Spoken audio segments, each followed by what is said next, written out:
Muito boa tarde, sejam muito bem-vindos. Em nome da Aquavero, obrigado por estarem conosco nesse nosso primeiro Avinha Ideas. E a ideia desse novo projeto aqui da empresa, o próprio nome já diz. Nós queremos conectar vocês às maiores e principais ideias do mundo.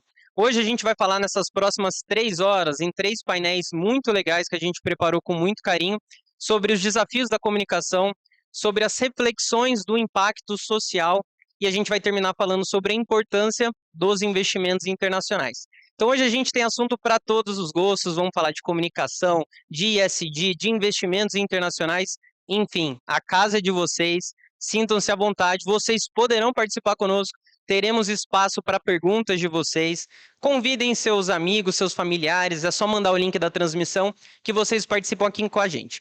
Não, nunca é demais reforçar a mensagem. Todos os protocolos de segurança estão sendo respeitados aqui em relação à Covid-19. E para a gente dar o pontapé inicial, começar o nosso primeiro painel aqui desse mega evento, eu gostaria de convidar dois dos nossos sócios diretores da Aquavero, Daniel Bonaldi e Eduardo Akira, para me ajudar nesse primeiro painel.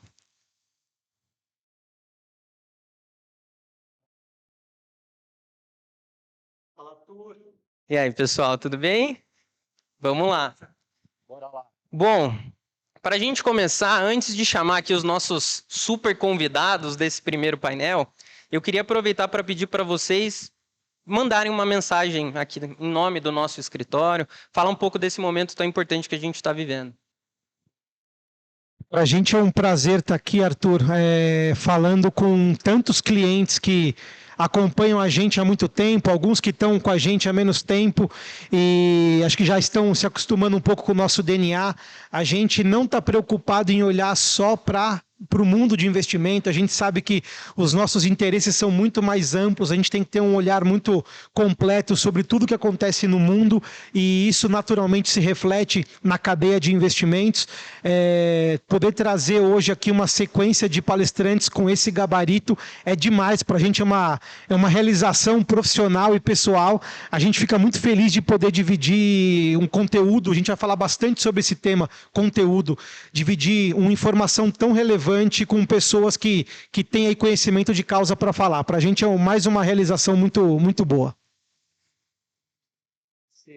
A participação de todos os nossos clientes, nossos colaboradores, sócios. É um prazer muito grande estar aqui, né, e poder dividir com vocês nesse evento a experiência, né, de todas as pessoas que vão participar dele. Já aproveito para agradecer a participação de todos que estão aqui, né, que foram convidados e disponibilizaram do seu momento, da sua hora, para dividir um pouco da experiência deles com vocês. E agradeço a todo o time que participou da elaboração do evento. Obrigado.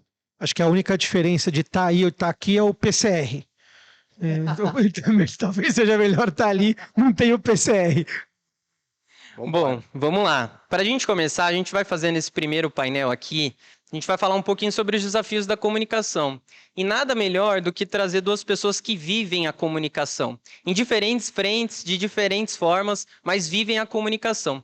Então a gente vai receber aqui o Maestro Júnior, ex-jogador de futebol, comentarista da Rede Globo, e o Juliano Custódio, CEO da EQI, para bater um papo aqui com a gente. Dupla, sejam muito bem-vindos e muito obrigado pela participação de vocês dois. Olá. Valeu. Olá, muito obrigado pelo convite.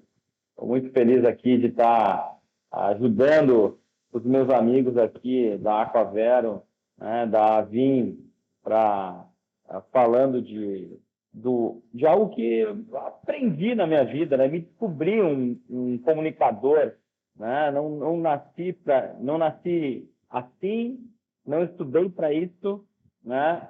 Virei um comunicador e a minha empresa hoje é bem baseada em comunicação. Mas foi algo que eu fui aprendendo ao longo do tempo. Espero poder passar um pouco das minhas experiências aqui e também estou muito feliz de estar ao lado aqui do Júnior aqui, do qual o meu avô era grande fã flamenguista. Não sou flamenguista, sou gremista, né?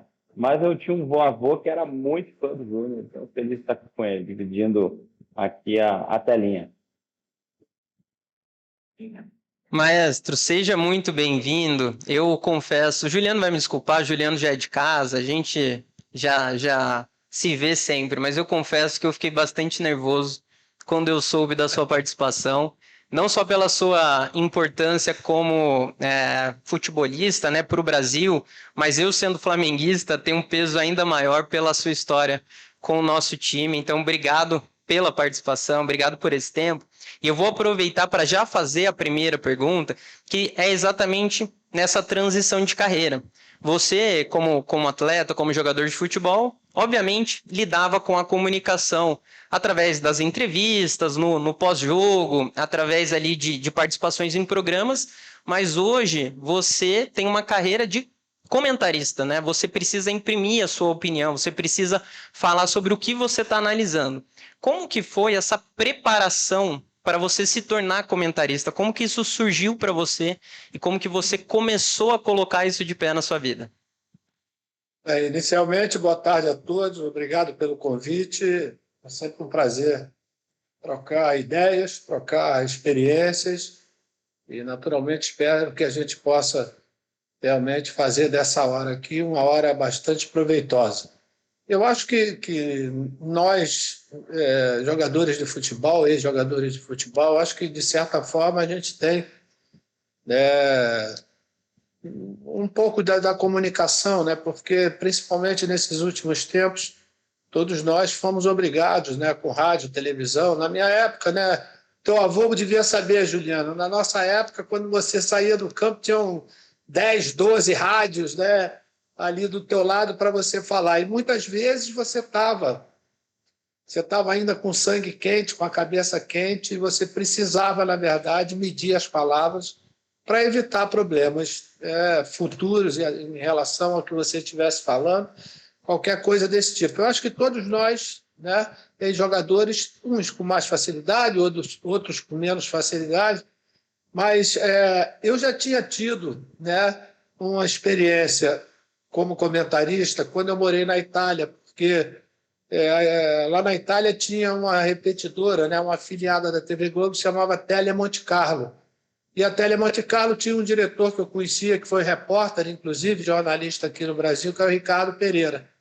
Então, durante o meu período lá, ele me fez alguns convites para comentar jogos da Copa UEFA, né, dos torneios internacionais, e isso, das seleções, inclusive, e isso você vai pegando um pouco da experiência, né, daquilo que você armazenou dentro do campo, da tua experiência, né, principalmente nessa fase de comunicação.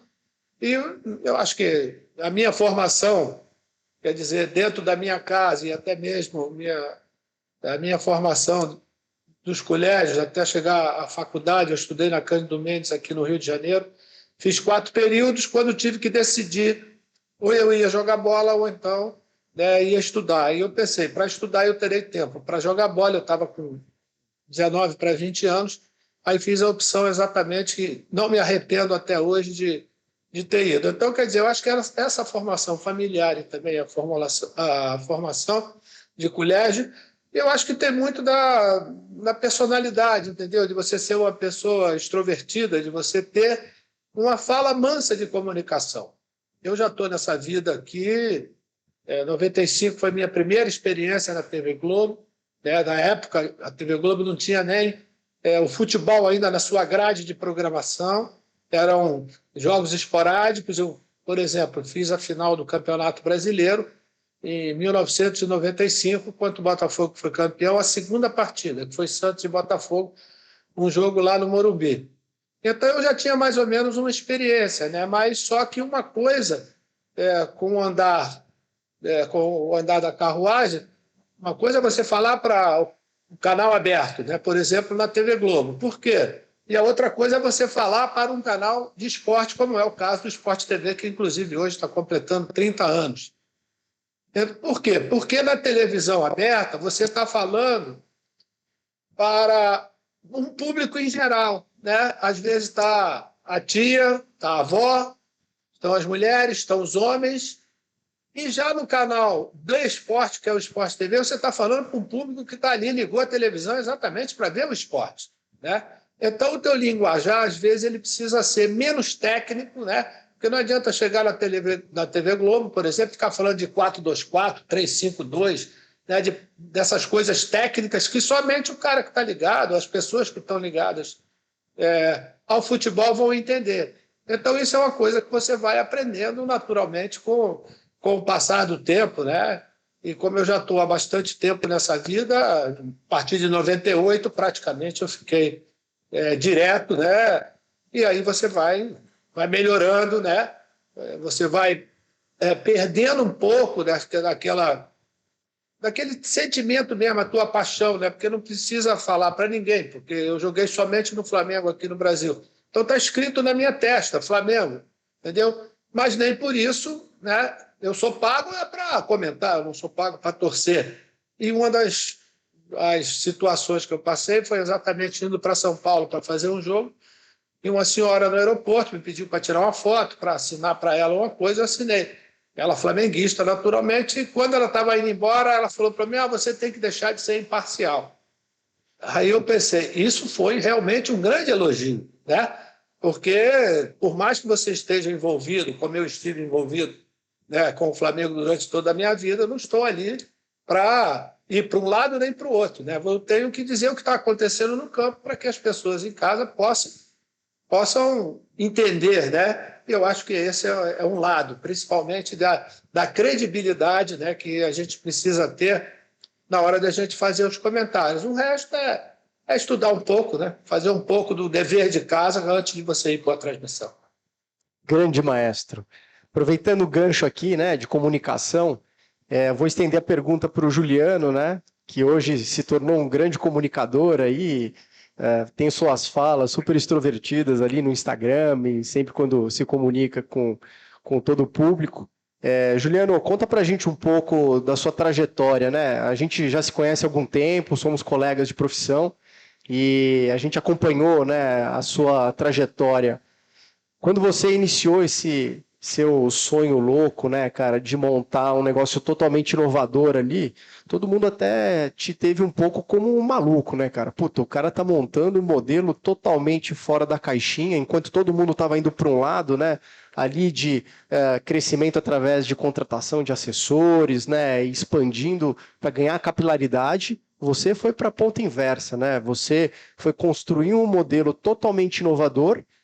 E conta então para a gente um pouco como é que foi esse início e quais foram os seus desafios na construção desse modelo. E até o desafio, né, de comunicar esse novo modelo para o público.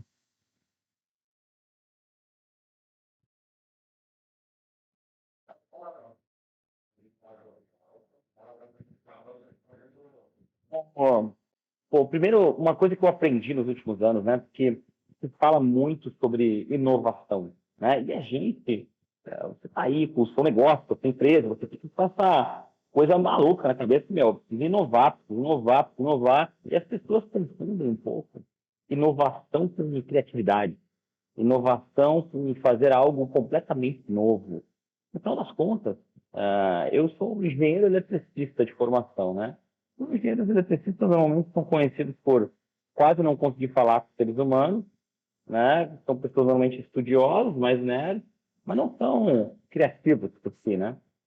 Mas eu aprendi no tempo que inovar não é fazer algo totalmente novo, né? Quando você pega uma ideia que já é utilizada em outro lugar e aplica num lugar que ela nunca foi usada, isso é inovar também, né? Então,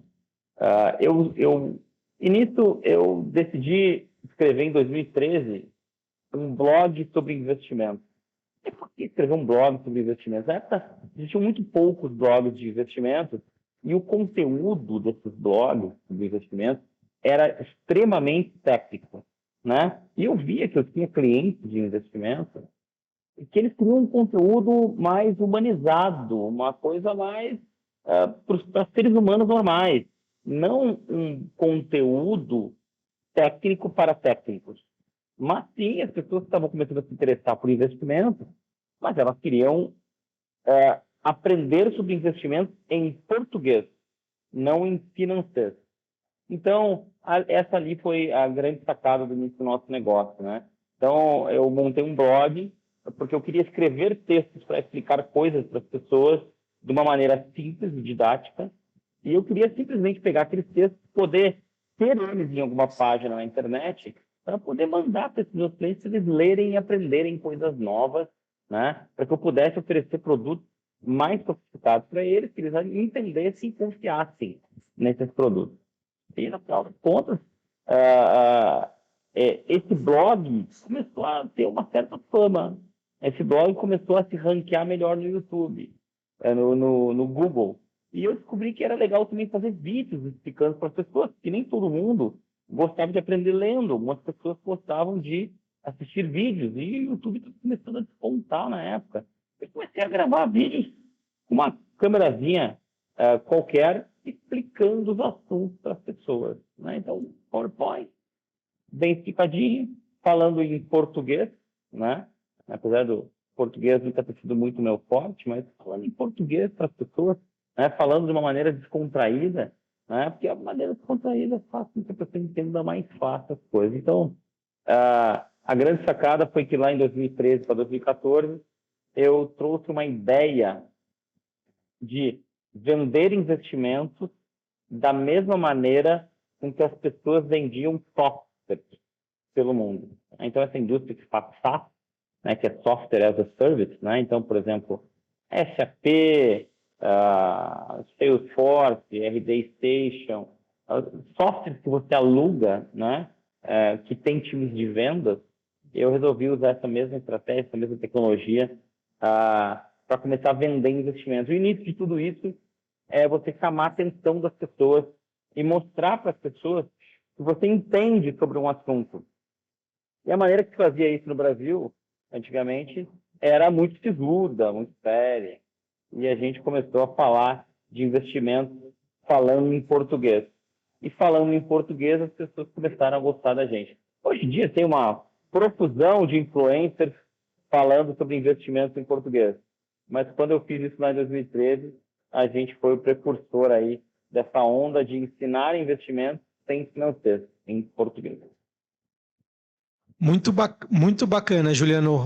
A gente que acompanha você há um bom tempo sabe do posicionamento que vocês se apropriaram ali, do porte que tem a EQI hoje no mercado.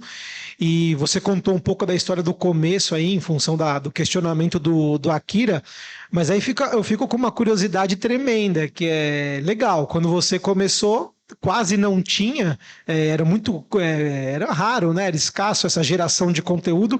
A gente sabe que geração de conteúdo é fundamental para a gente obter fazer a nossa marca circular, chegar a novos prospects e eles virarem clientes. O que eu estou falando aqui não tem relação específica com o mundo de investimento, isso vale para N marcas, basicamente qualquer tipo de segmento.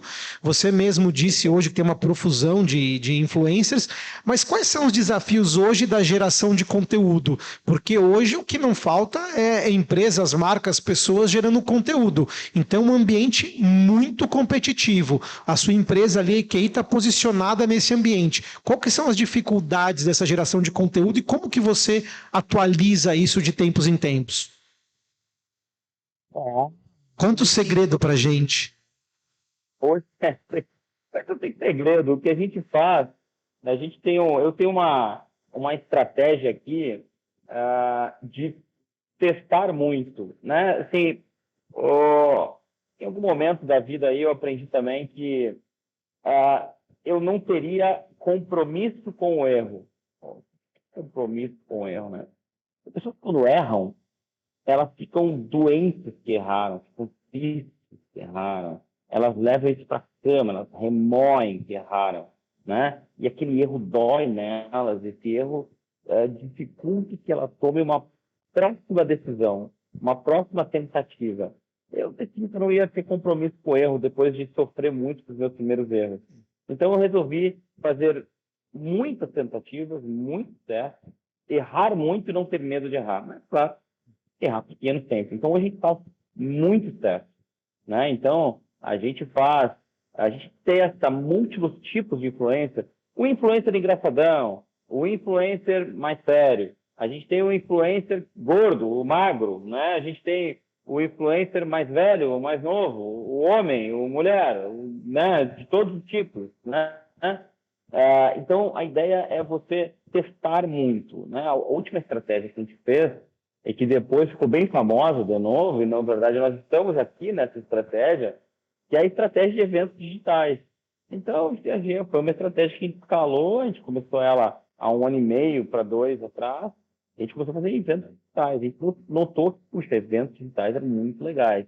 Porque as pessoas querem aprender, elas querem ouvir pessoas diferentes, né? E você atrai com isso, né? Você gera experiências para as pessoas, né? Pô, a experiência aqui de poder ouvir o Júnior, caramba, né? Eu estou aqui ouvindo o Júnior falar comigo, isso é uma experiência. Então, isso é um conteúdo diferente. Não é toda hora que a gente tem o Júnior falando não sobre futebol, mas sobre outra coisa, né? A receita é besteira, hein, Juliano? É isso aí, né? Então, pô, a gente bota um CEO de uma empresa, bota um inovador, bota um especialista, pô, isso é a nova fronteira da geração de conteúdo, né? Escrever texto já não é a mesma coisa. Explicar um índice econômico, não, todo mundo faz. Você tem que tentar o novo, o diferente. Mas o que é o novo, o diferente? É teste, muito teste. Então, a gente faz muita coisa e faz coisas para se diferenciar, né? Então, uma das maneiras de se diferenciar, na minha opinião, hoje, é você ser plural, falar de muitos assuntos e de assuntos que ninguém fala, né? E também ser muito profundo num assunto, né? Então, quando você quer... hoje em dia, todo mundo fala de um assunto X qualquer, mas pouca gente é profunda no assunto. Então, quando você consegue ser profundo e ainda leve na hora de transmitir, aí sim você se diferencia, na minha opinião. Maravilha. Eu sei que o Akira tem uma pergunta aqui para o Júnior, até porque eu não sei se todo mundo sabe, mas o Akira também foi atleta. Inclusive, a gente vai contar essa história na próxima semana nas nossas redes. Fiquem de olho no nosso canal no YouTube. Mas antes do Akira fazer a pergunta aqui, eu queria só lembrar você que está nos assistindo aí de casa que você também pode participar dessa transmissão e também pode mandar suas perguntas tanto para o Juliano quanto para o Maestro Júnior. Vai ter um QR Code aqui no cantinho da sua tela, cantinho direito. É só escanear com o seu celular. Você vai entrar no nosso Instagram e é só mandar um direct. Vai lá enviar mensagem, manda uma pergunta aqui para a gente. Eu estou aqui com acesso e passo a pergunta para os dois. Akira, pode ir lá. Grande maestro, que prazer enorme dividir esse palco com você. Não é o campo de futebol, né? Mas esse palco virtual aqui, ainda assim, me sinto muito honrado. Obrigado pela participação. Bom, o Arthur aqui deu um spoiler, né? Já fui atleta também, nem perto do que você foi, mas a gente, quando muda de profissão, né? A gente sempre encontra o desafio de encontrar novas inspirações, né? Para a nossa nova profissão, que são as pessoas que a gente vai olhar, vai querer seguir o mesmo caminho, vai procurar boas práticas. Quais foram as suas inspirações nesse processo de transformação de um grande comunicador?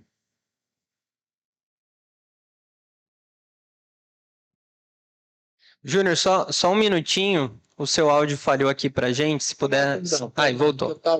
Aqui o Neto está por aqui, eu estou evitando deixar ligado direto, senão pode aparecer qualquer barulho aqui fora do normal. Eu queria voltar aqui, um abraço para você, queria voltar só no Juliano aqui um pouquinho, de uma fala que ele disse, né? Que foi exatamente do errar, né? O Juliano, é a mesma coisa, por exemplo, que a posição de goleiro, né? É uma posição que você não pode errar, né? Porque você errou, pronto, o adversário já está em vantagem, né? E a gente usa uma expressão muito, muito grande, né? E muito forte também, em algumas situações, quando você vai em busca de um objetivo, que a margem de erro ela tem que chegar perto do zero, né? Dificilmente você consegue, né? A margem de erro zero, mas se você chegar perto do zero, automaticamente os teus objetivos já serão alcançados, fazendo um pouco uma analogia com o futebol, né? Akira, em relação a, por exemplo, exemplos, né, e pessoas, eu tive uma sorte danada, porque quando eu entrei na Globo Esporte TV em 1998, eu tive um chefe que nada mais, nada menos do que o Armando Nogueira, né, que eu já acompanhava muito através de crônicas, de livros, de colunas, né, e de falas também, quando o Armando aparecia em alguns programas. E eu achava o Armando talvez o cara mais centrado, o cara mais correto. E ele me disse uma coisa que eu carrego até hoje e vou carregar para o resto da minha vida, naquilo que eu faço, na função de comentarista. Porque ele dizia, você pode criticar sem ofender e você pode elogiar sem bajular. No dia que ele me disse isso, eu falei, caramba, eu acho que é isso daí que eu quero, entendeu? E eu procuro exatamente seguir um pouco essa linha que eu aprendi lá em 97, 98, quando eu tive o primeiro contato com ele. É lógico que eu vou muito mais pela linha daqueles que não deixam se levar pelo sentimento, pela paixão e até mesmo pelos momentos que vão acontecendo durante as transmissões, durante os programas, porque o equilíbrio, eu acho que ele é fundamental nessa função que a gente faz, né?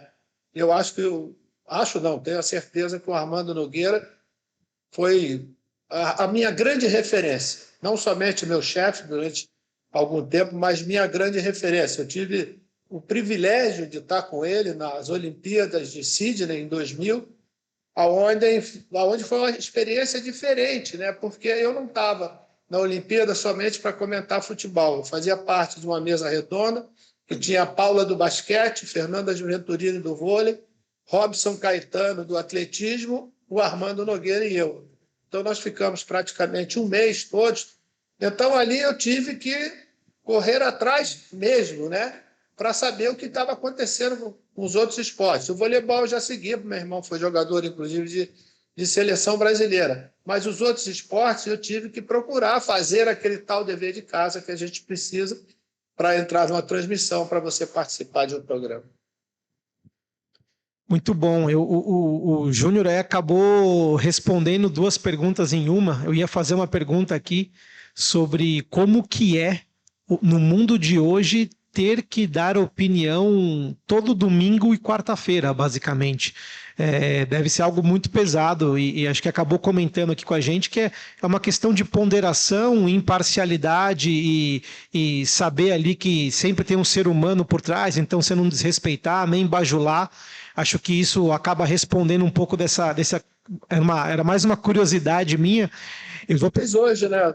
Ainda mais hoje, né? Que uma palavra mal colocada, ela termina virando um tsunami, né? Em função das próprias redes sociais, né? Eu tenho uma outra coisa que eu aprendi com o Armando Nogueira, foi isso. Por exemplo, se eu estiver fazendo um comentário e vou dizer, fulano hoje não está bem. É diferente de quem está em casa, um parente, qualquer mulher, namorada, sei lá, seja quem for, de você dizer assim, fulano está mal, o João está mal. Soa diferente no ouvido, né? De que você dizer, esse hoje não está bem. Né? Eu acho que esse tipo de colocação, às vezes, ele dá um pouco mais de leveza, entendeu? Principalmente no mundo do futebol, com essa loucura que a gente vive hoje, né? Então, eu procuro exatamente ir muito mais para esse lado, mas não critico e não acho feio qualquer colega ou qualquer pessoa que é mais crítico, entendeu? Gosta mais de ir por aquilo ali. A minha linha é um pouquinho essa linha, que foi a linha que eu aprendi exatamente com o meu grande mestre, que foi o Armando Nogueira. Bacana, muito legal. Arthur, você me permite mais uma pergunta aqui? Fica à vontade.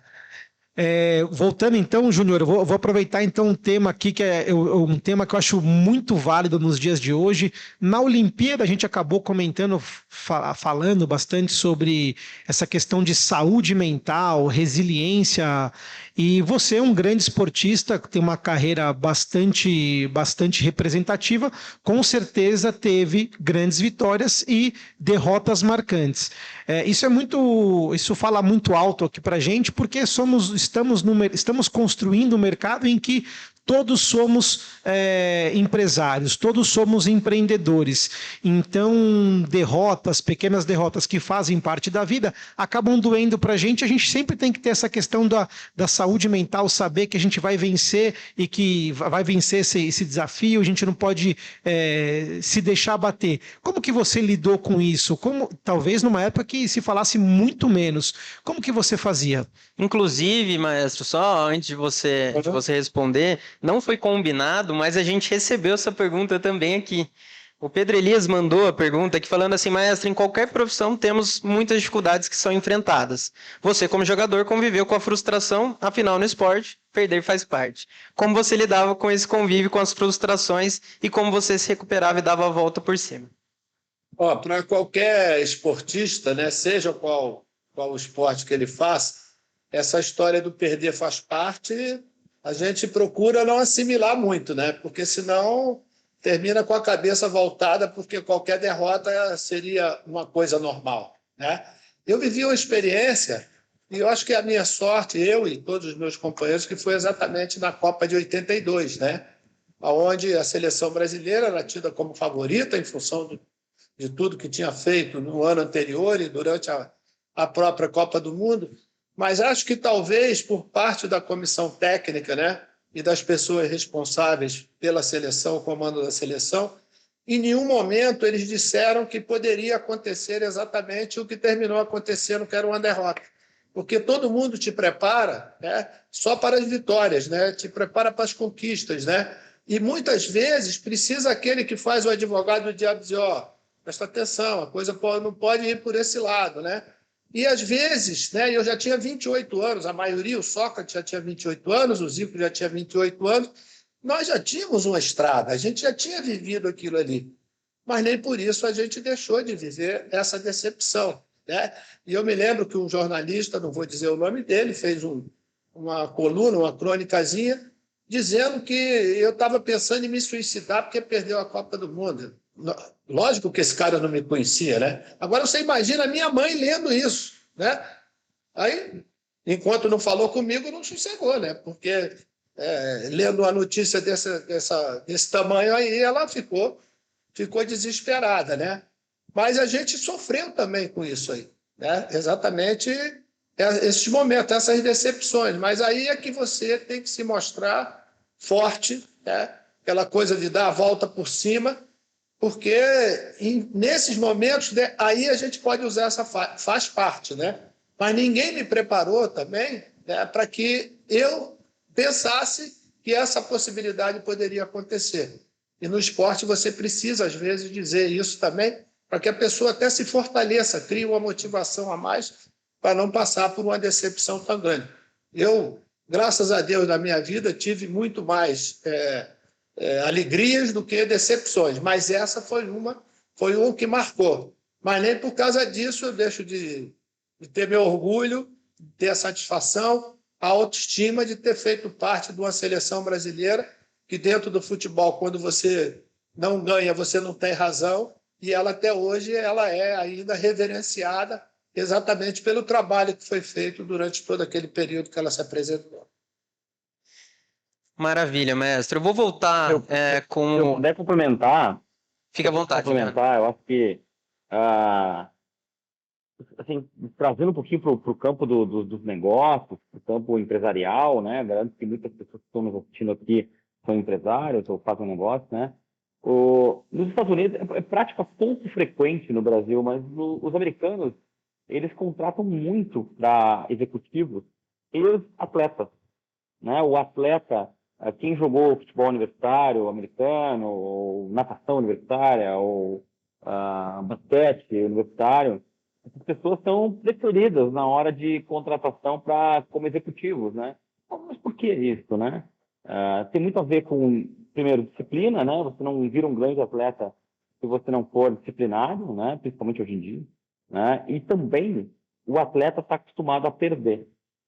Você não ganha sempre como atleta, né? Mesmo um time que vai ser campeão no ano, ou um cara que é multicampeão, que nem o Júnior, perdeu muitas partidas, né? Você tem que lidar com a perda no outro dia, voltar e jogar o seu melhor, né? E não remoer isso. Então, eu acho que perder e superar a perda gera uma resiliência que o atleta tem muitas vezes, né? Que é importante para a vida depois. Mas é muito isso, né, Juliano? O que o Júnior estava falando é verdade, né? O atleta tem que aprender a perder, mas não gosta, né? É difícil assimilar uma derrota. É isso. O que você aprende com a derrota é o que você deve fazer para não ter a derrota novamente, né? E é um contínuo aprendizado, né? Que você vai, melhora o que você errou na outra, e você erra em outra coisa, você tem que aprender de novo, mas você sabe que toda hora que você cai, você tem que levantar de novo. E é essa resiliência que, no final, o atleta acaba tendo e levando para a vida profissional, né? Eu vejo muito em mim nisso, né? Quantas vezes eu já não perdi e tive que melhorar para ganhar e voltava a perder de novo. E a mesma coisa no campo empresarial, né? Quantas empresas empreitadas eu tive até ter essa agora, né? A sua história é igual, cara. Quantas vezes você recomeçou no seu negócio? Conta pra gente, quantas vezes você recomeçou? Caramba, eu já fali 2 vezes já. Duas. Né? Fali 2, quase 3. E ano passado, depois da empresa estando grande, né, a gente começou do zero de novo, né? Dessa vez por escolha, né? A gente começou do zero. E deu tudo certo, né? E vocês fizeram a mesma coisa, né? Começar do zero de novo. E faz parte. Eu acho que se eu não tivesse falhado 2 vezes, né? Quase 3, se não tivesse falido 2 vezes e não soubesse fazer de novo, eu não tinha tido a coragem de fazer o movimento que eu fiz ano passado, de começar a empresa toda de novo, né? Com um objetivo maior lá na frente. Então, é assim, né? Eu fui um atleta frustrado também, mas eu como atleta frustrado, aprendi bastante isso também. Ô, Juliano, tem uma coisa também, né? Que é uma frase que a gente sempre fala ao contrário, né? Quem não tem competência não se estabelece. Eu prefiro a primeira. Quem tem competência vai se estabelecer, ou mais cedo ou mais tarde, né? Exatamente. Basta você ter competência que, aos poucos, de alguma forma, você vai encontrar teu caminho. É verdade. Bom, você que está em casa, está curtindo esse painel com a gente, faça como o Pedro Elias, mande também suas perguntas aqui no QR Code, suas curiosidades, tanto para o Maestro Júnior como para o Juliano. Eu vou aproveitar para fazer uma para o Juliano, que tem a ver com isso que a gente está vivendo aqui hoje, que são as lives, né? A pandemia trouxe um desafio extra na comunicação, que a gente não pôde mais, por um tempo, né, fazer eventos presenciais, reunir pessoas e fazer aquela palestra, fechar um espaço de evento, enfim. E a gente teve que ir para o digital. Isso trouxe também uma vantagem, que é você conseguir pegar o público, né, em casa, no momento mais tranquilo. Só que isso também trouxe uma competição muito grande para o tempo do telespectador, né? A quantidade de lives, assim, cresceu muito, e conseguir a atenção, conseguir levar um conteúdo que fosse relevante o suficiente para o cliente, para aquela pessoa parar o tempo dela ou escolher entre uma live e outra qual ela ia escolher, qual ela iria assistir, ficou um desafio muito relevante. E é exatamente por isso que a gente trouxe um painel diferente, né, que fala sobre, não só mais sobre investimentos, não só mais sobre a importância de investir, mas também outras coisas que são muito importantes da gente falar. Como que foi para vocês se reinventar também nesse processo e conseguir gerar o conteúdo e fazer o evento que seja indispensável para o cliente? Você sabe que ele vai assistir, vai devorar, vai manter a atenção ali. Vocês fizeram um grande evento recentemente, online também. Como que é para vocês, como foi para vocês esse desafio? Então, a pandemia, no final das contas, né? As pessoas falam, pô, você tem uma empresa que faz o marketing prioritariamente digital, faz captação à distância, faz site sales e tal. Então, a pandemia foi boa para você. Na verdade, não foi ruim para mim, né? Porque antes eu era o único que fazia o que hoje todo mundo está fazendo. Então, fazer lives, natural na minha empresa, era a minha vantagem competitiva. Era o que eu fazia de diferente, né? Falar com os clientes à distância, praticamente só eu fazia. Com a pandemia, todo mundo se forçou a aprender a fazer o que eu sempre fiz, né? Então, no final das contas, a pandemia foi ruim para nós, né? Porque todo mundo começou a fazer o que a gente faz, justamente a competição passou a ser muito grande. O que a gente foi ter que fazer é justamente transformar o nosso conteúdo em algo muito muito necessário, muito que as pessoas querem muito, né? Então você começa a ter que trazer nomes maiores, nomes mais caros, pessoas mais difíceis de trazer, Então, os eventos passam a ser mais complexos de organizar, porque você começa a ter que trazer pessoas que antes era mais difícil de trazer, né? Ou tu vai ter que botar pessoas nos seus eventos que você começa a ter que pagar, pessoas que só falam pagando, né? Então, começou a ser um pouco mais complicado, um pouco mais caro de fazer. O que a gente aprendeu que foi nessa pandemia foi fazer eventos menores e mais nichados. Porque quando você nicha, você traz um cara que está muito afim de ouvir aquele assunto, né? Então, uma ideia, hoje vocês estão fazendo um evento que tem múltiplas ideias diferentes. Próximo passo é recolher as pessoas que têm interesse em só fundo imobiliário, você fala de fundo imobiliário. Quem tem interesse só em SG, faz um evento só de SG. Então você começa a nichar e botar muitas pessoas falando de um assunto específico, tu chama mais a atenção das pessoas e principalmente pessoas que querem se especializar naquele assunto. Então, a nossa estratégia aí no último ano, quando todo mundo começou a fazer eventos online, né, para poder capturar a atenção das pessoas, foi justamente nichar os eventos, né? Ou seja, especializar o evento. Né? Eu acho que o mundo tinha uma fase que o mundo era dos especialistas, o mundo passou para o mundo dos generalistas, né? E agora eu acho que o mundo está começando a caminhar para ser novamente um mundo que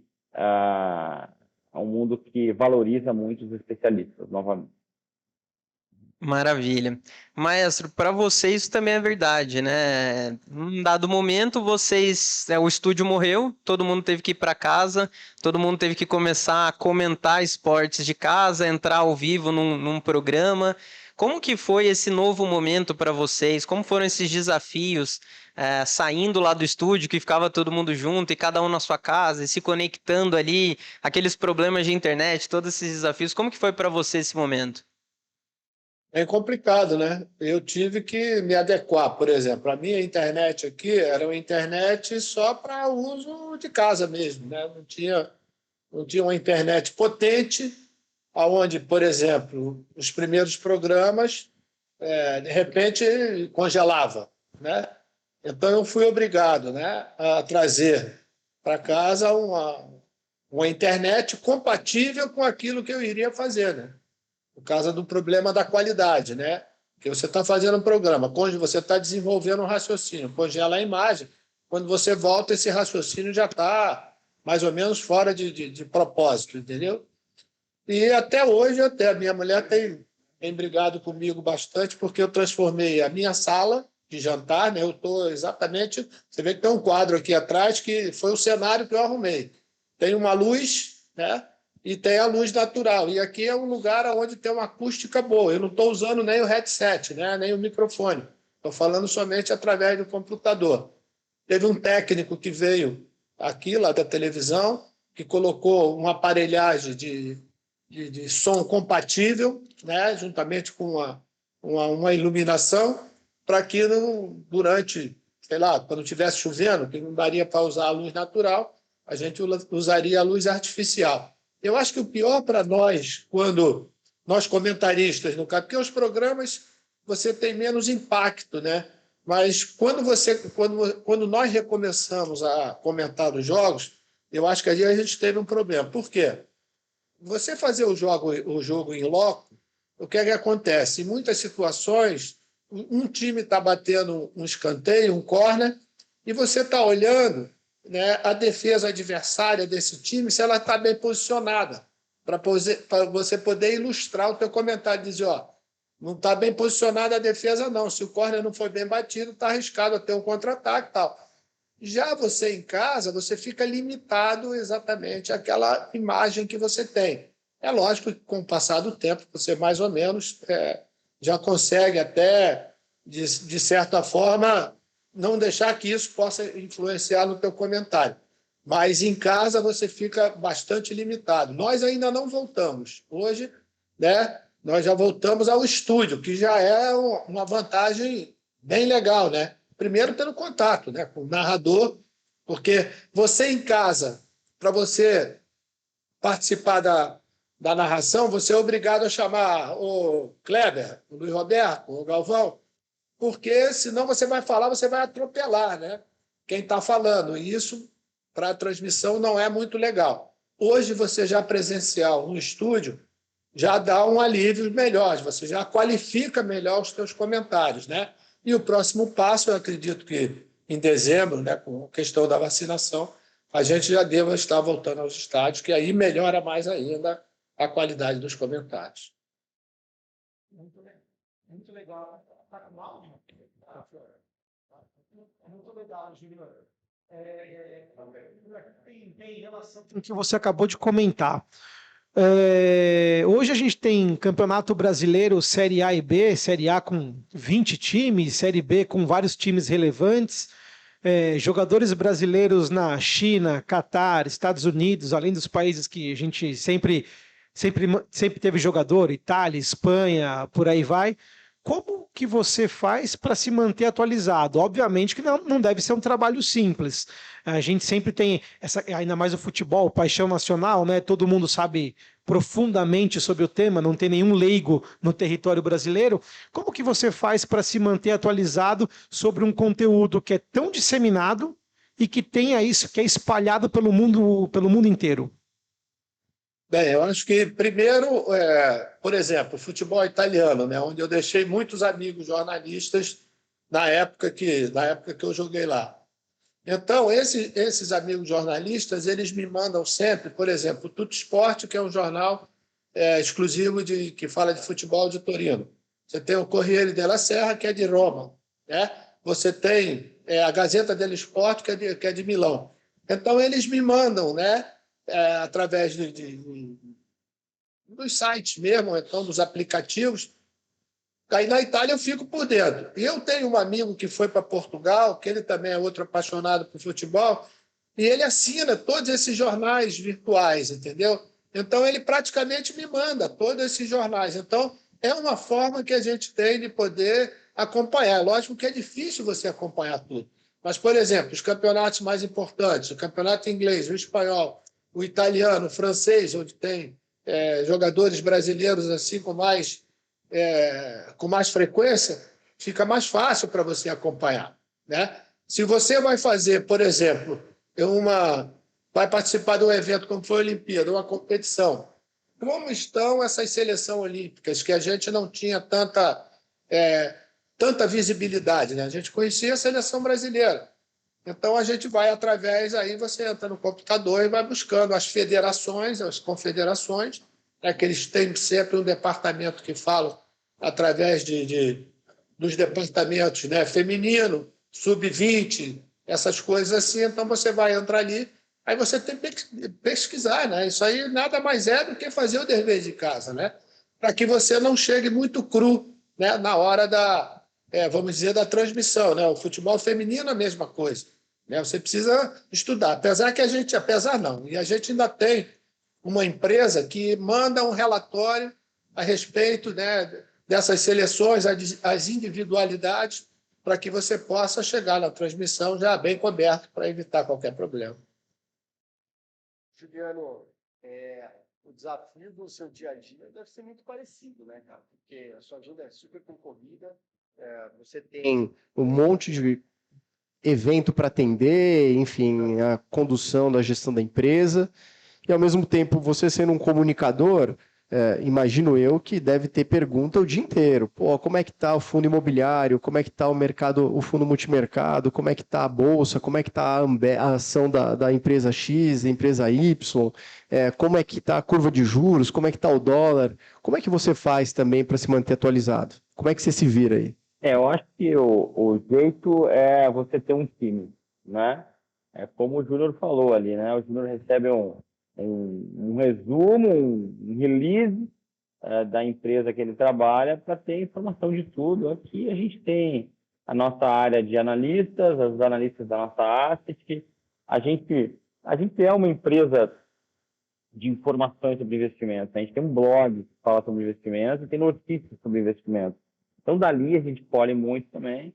E tem a assinatura. Acorda de manhã, pelo menos 45 minutos de leitura aí das notícias que estão acontecendo no mundo para a gente começar o dia minimamente bem informado para começar a dar opinião, né? O que acontece é que, ao longo do tempo, a empresa foi crescendo, né? Então, a empresa foi crescendo, os problemas da empresa, os desafios da empresa, do crescimento da empresa, foram tomando proporções maiores. Então, hoje, eu acabo que tenho opiniões mais macro e menos opiniões micro, né? Quando alguém tem uma dúvida sobre o micro, eu acabo utilizando do meu time para me ajudar a responder as perguntas. Mas o que é muito interessante, eu virei uma pessoa que acompanha muito as mídias sociais, né? Principalmente o Twitter hoje. Agora, por que o Twitter, né? Assim, porque ali a gente tem uma ideia do que as pessoas estão falando muito, né? Quando a gente ouve do que as pessoas estão falando muito, provavelmente aquilo ali é uma dúvida de muitas pessoas, ou é um interesse de muitas pessoas. Então, hoje a gente acompanha bem as mídias sociais para entender no que as pessoas estão interessadas, né? O que elas querem saber. E daí a gente limita um pouco, afunila um pouco o que a gente tem que estudar para resolver as dúvidas do grande público, né? Então, hoje as mídias sociais, além de interter, elas são informação hoje, né? E você consegue entender um pouco o que as pessoas querem saber. Mas no fim do dia, o principal é ter um bom time e um bom time para te assessorar e uma boa assessoria para o seu trabalho dia a dia. Maravilha. Infelizmente, a gente já está caminhando para o final desse primeiro painel aqui. A gente ainda tem bastante coisa pela frente, ainda temos 2 outros painéis. Eu vou falar um pouquinho disso, mas eu queria aproveitar esse restinho aqui do nosso tempo para voltar lá com o Maestro Júnior, falar um pouquinho sobre o livro Maestro, o livro que tem sobre ele, que inclusive você que está nos assistindo pode levar um livro autografado do Maestro Júnior para você, para sua casa. Aqui, ó. Minha casa. Tá aqui, Ah ó. lá. Eu quero também, hein? Maestro, eu queria que você falasse um pouquinho, e você que está em casa, confira nas nossas redes sociais as regras, como que você faz para concorrer a esse baita livro autografado, e também falasse um Eu pouquinho. vou pedir mim, né? Por favor. Vamos precisar de um para todo mundo aqui. Quero um autógrafo aqui para mim, por favor. Prazer. Será um prazer. E além de falar do livro, mestre, eu queria também que você falasse sobre, que é inclusive a pauta do nosso próximo painel, sobre a preocupação social, né, com projetos, com a ajuda a projetos. Falasse um pouquinho, a gente descobriu há pouco tempo um projeto que você ajuda, enfim. Então, queria que a gente utilizasse essa última pergunta para falar um pouquinho tanto do seu livro quanto dos projetos que você acompanha. Obrigado até por essa oportunidade. A questão do livro, tem um amigo, né, lá de Santa Catarina, de Lages, que é o Maurício Neves, que, na verdade, ele é um grande pesquisador, né? Já fez algumas publicações, inclusive com o Flamengo, ele por ser um flamenguista doente, e eu tive a oportunidade de conhecer o Maurício numa dessas viagens, né? E ele tem incrível, ele é uma enciclopédia ambulante de Flamengo, né? E ele ficou bastante satisfeito com aquilo que tinha acontecido nos anos de 91, 92, principalmente que o motivo da minha volta para o Brasil foi que o Zico tinha me dado um cassete e meu filho Rodrigo tinha 5 anos, eu estava no pescar, e quando eu cheguei em casa depois de um treino, ele me perguntou: pai, quando é que eu vou te ver jogar no Maracanã? Aí acendeu a luz, eu falei para a minha mulher: está na hora de voltar, eu já tinha 35 anos. E quando eu voltei em 89, você imagina o ceticismo. Pô, o cara com 35 anos vem fazer o quê aqui e tal? Aquelas coisas sempre que acontecem nas pessoas que estão sempre pensando negativamente. Mas eu sabia da minha condição. Mas vim muito mais, na verdade, para jogar um ano, satisfazer o meu filho, porque se não fosse naquele momento, talvez não tivesse outra oportunidade. Só que as coisas começaram a dar certo. Então, em 90, fui campeão da Copa do Brasil, mas só que na Copa do Brasil nós jogamos a final em Goiás, né? E ele não estava presente. Então, ele me viu mesmo, né, jogar e ser campeão no Maracanã no Campeonato Carioca de 91, numa final contra o Fluminense, que tem até uma imagem que toda vez que eu vejo, a garganta fica meio travada, que é ele me abraçando, dizendo: pô, pai, nós ganhamos. Quer dizer, ele foi, na verdade, uma das fontes de inspiração para que aquele lance acontecesse. E o Maurício tem todos esses jogos de 91 e o Campeonato Brasileiro de 92, todos eles detalhados, como uma súmula do jogo e comentários meus a respeito do que aconteceu no jogo, ou então o que iria acontecer, vamos dizer, nos jogos. E ele reuniu tudo isso, conversou comigo, eu contei algumas coisas de bastidores, né? Tipo, eu renovei o contrato de 91, depois do Campeonato Carioca, com o treinador Carlinhos, a gente tomando cerveja num bar que a gente ia sempre para as comemorações, e ele me perguntou: o que é que você vai fazer? Eu falei: o que você fizer, eu vou fazer. Ele falou: eu acho que eu vou renovar o contrato. Eu falei: então estou contigo. E terminou a gente sendo campeão brasileiro um ano depois. Esses pormenores estão encaixados todos no livro, principalmente para a garotada, né, que não teve oportunidade de me ver jogando. E a minha parte, né, a parte que me cabe do livro, eu destino toda ela ao Samba da Sopa, que é um projeto social que tem 17 anos que a gente faz.